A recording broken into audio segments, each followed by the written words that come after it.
कभी सोचा है कि अगर किसी सरकारी अधिकारी को, मान लीजिए किसी पुलिस अफसर या एक बड़े ब्यूरोक्रेट को अदालत में पेश होना हो, तो उन तक कानूनी नोटिस पहुंचता कैसे है? क्या ये उतना ही सीधा साधा है जितना किसी आम नागरिक के लिए होता है? आज हम इसी प्रक्रिया की परतों को खोलेंगे और देखेंगे कि हमारा कानून कैसे ये पक्का करता है कि कोई भी पद, चाहे जो भी हो, कानून के दायरे से बाहर नहीं है। तो यहाँ सबसे बड़ा सवाल यही है कि जब अदालत किसी ऐसे सरकारी कर्मचारी को बुलाना चाहती है जो एक्टिव ड्यूटी पर है, तो क्या प्रोसेस वही रहता है जो किसी भी आम इंसान के लिए होता है? जवाब है नहीं, बिल्कुल नहीं।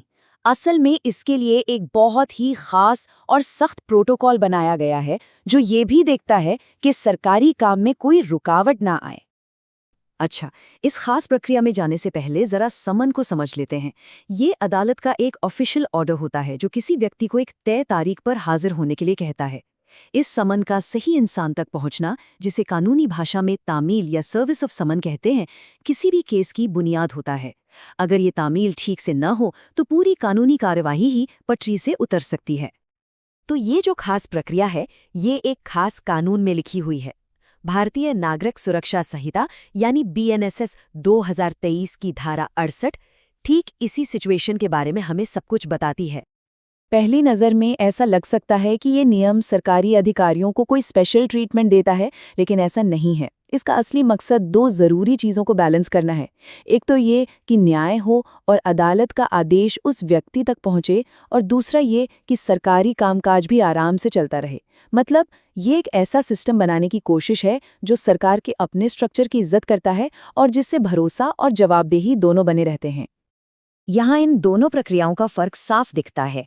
आम मामलों में एक प्रोसेस सर्वर सीधे जाकर व्यक्ति को सम्मन देता है, लेकिन धारा 68 में एक बिचौलिया होता है, उस कर्मचारी का सीनियर ऑफिसर।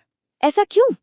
क्योंकि वो सीनियर ऑफिसर ही ये पक्का करने के लिए सबसे सही इंसान है कि सम्मन सिर्फ मिला ही नहीं, बल्कि उसकी एक ऑफिशियल रिसीट भी है, और ये सब डिपार्टमेंट के काम को डिस्टर्ब किए बिना हो जाता है।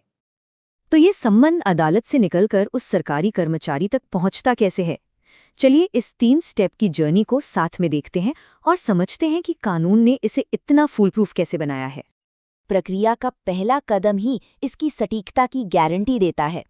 अदालत सम्मन की सिर्फ एक कॉपी नहीं भेजती, बल्कि 2 एक जैसी कॉपियां भेजती है। ये इतना जरूरी क्यों है? क्योंकि एक कॉपी तो उस व्यक्ति के लिए है जिसे सम्मन दिया जा रहा है, और दूसरी कॉपी एक बहुत ही अहम मकसद पूरा करती है, जो हम अगले स्टेप में देखेंगे।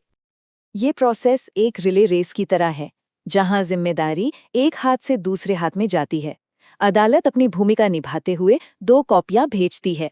फिर कार्यालय के प्रमुख की जिम्मेदारी शुरू होती है। उनका काम सिर्फ एक पोस्टमैन का नहीं है।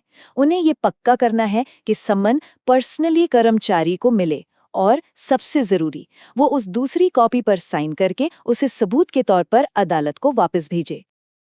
अब आते हैं इस प्रक्रिया के सबसे जरूरी हिस्से पर।